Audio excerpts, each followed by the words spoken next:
ถือว่าไปเขาฮู้ที่บอนผิดฝาดเนาะซอกอยู่หากินเข้าไปแล้วมันมีประมาณมึงเศร้าไปแมตน่ะมันเป็นบอนลึกกว่าหมู่อยู่หั่นเนาะมันนำฮู้เข้าไปเด้แล้วเตรียมแล้วกลับออกมานะเนาะน้ำละท่วมนะบ่มีทางออกแล้วก่อนหน้านี้เขาก็ไปดุอยู่บ่ก็เคยไปอยู่เคย2-3มื้อก็ไปแต่ว่ามันน้ำก็ปกติมันบ่นั่นเด้เนาะมันแบบไม่พอแต่มีขี้ตมนี่นะสำหรับพวกเขาก็ย่างเข้าไปแล้วก็บอนใดแคบกับเรือเข้าไปซั่นว่าแม่นหมายความว่าเขาก็มีความคุ้นเคยกับอันบอนที่เขาไปดุนี่แม่นบ่ทำนี่ก็เคยก็บ่เคยแต่ว่าจื้อเนาะไปเข้าไปก็บางเทื่อก็มุดก้อนหินนี่ก็ประมาณ2เมตร3เมตรก็มีแล้วออกมื้อเช้าลักๆแล้วเขาไปซอกอีหยังอยู่หั่นโอ้ยไปซอกอยู่หากินนี่นะซอกเกียซอกไอ้นี่มันมีทำเกียด้วยอยู่หั่นเนาะเฮาละเข้าแบบว่าเข้าทางลัดคิดสิออกทางนั้นใดเด้อไปทางนั้นมันมีน้ำนี่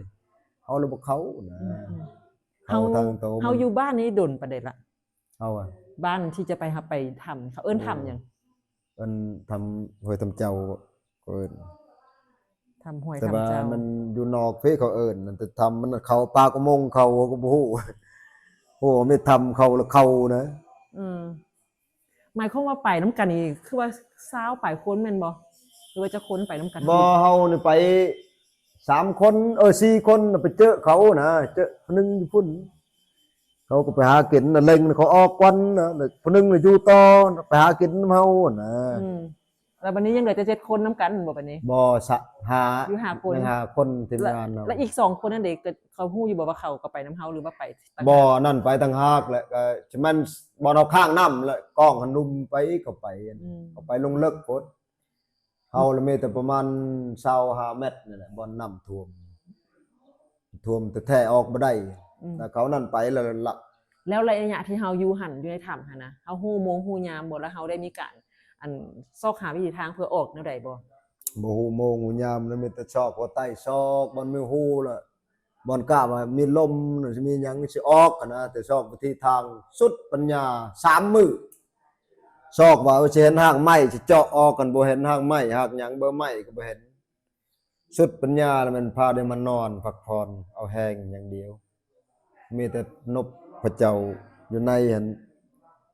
ช่วยเหลือแล้วเฮากินเฮาอยู่จังได๋ล่ะบ่มีหยังกินอยู่แบบนั้นนอนเมื่อนอนก็ลุกนั่งเมื่อนั่งลุกนอนนั่นแหละมีแต่กินน้ำอย่างเดียวแต่วันที่19มาจนมาฮอดมื้อนี้เนาะเจ้ามื้อนี้ที่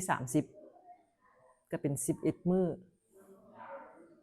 ถ้าหวนกลับคืนได้จริงสิเฮายังสิไปซอกอยู่หากินจังซี่บ่นบเลยบ่ไปลาบมีลูกสั่งลูกมีหลานสั่งหลานมีอ้ายน้องสั่งหมดโอ้ตัวนี้บ่จะให้ไฟเข้าละมันเป็นบทเรียนเตือนเฮาจังได๋แม่นเป็นบทเรียนเตือนเอาครั้งใหญ่สุดในชีวิตจนเฮานี่ปันออกมามื้อนี้ปันเกิดใหม่ถือว่าทุกแข็งทุกเมืองแต่ต่างประเทศเนาะแต่ทางใดมาเนาะเพราะว่าประเทศใดเฮาก็บ่ฮู้เนาะแต่ว่าเขาช่วยเหลือนะโอ้เฮาก็ดีใจสุดเขาบ่มีใส่อวยพรเขามันเขาเจริญต่อไปเขาเบิ่งแยงประชาชนมันสุดยอดสุดถึงแท้คือพรรครัฐบาลพวกเฮานี่นะสุ่มกำลังใส่พวกทานก็เห็นใจสมควรทุกยากโอ้สุดละคันว่ารัฐบาลบ่สุกยู่ช่วยออกก็สิบ่เห็นแต่เป็นมื้อนี้สมควร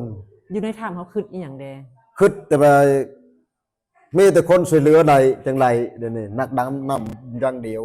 เอานี่ชุดปัญญาเลย3มื้อบ่มีทางออกมีแต่ออกแต่ทางเดียวถ้ารัฐบาลบ่ช่วยนี่มันอยู่ละมีแต่ตายทั้งเป็นมีแต่ตายเท่านั้นเดียวเปอร์เซ็นต์นึงก็บ่มีนะกันว่าตอนระยะที่เห็นกับน้ำเข้ามาช่วยสิจักกันรู้สึกจังได๋คิดว่ามีแต่สถานเดียวตาย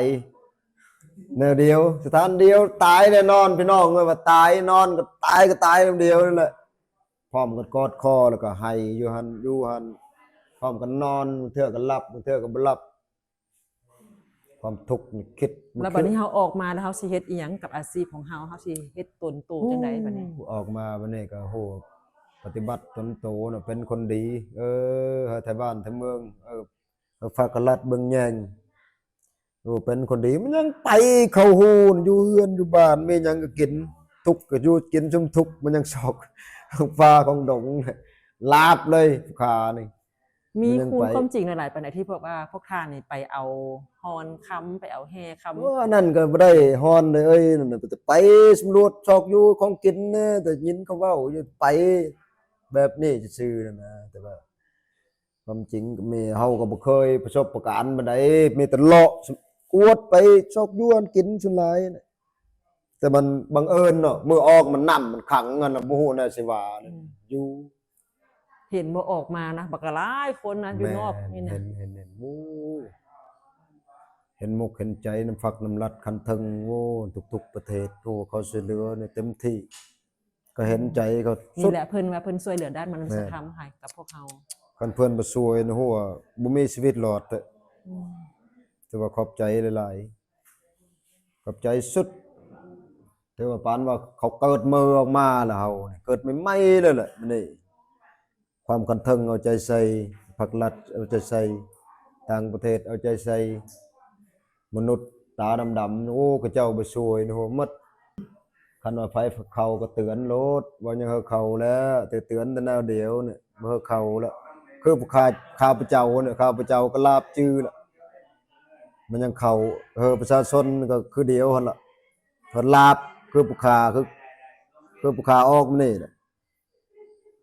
เพิ่นลาบไปจื้อเพิ่นไผบ่ลาบไปจื้อก็ไปก็หัวเจอคือผู้ค้านี่ก็ยุ่งเลยว่านั่ คิด น เบิ่งแม่นว่าลูกเมีย แม่น พี่น้อ ลู ง ก สิ เมีย เป็นจังใดจังซี่ เออ เนาะ ลูกเมียจักเขาคิดจะเลยนั่นใดวู้เลย อืม เฮาก็ให้บ่เฮาให้ก็คือเว้านะให้ก็บ่เห็นฟ้าเห็นแทนนั่นเนาะกลางเว้นก็กลางคืนเนี่ยเขาเนาะข้าพเจ้านี่โอ้ลาบแล้วแหละ เจ้า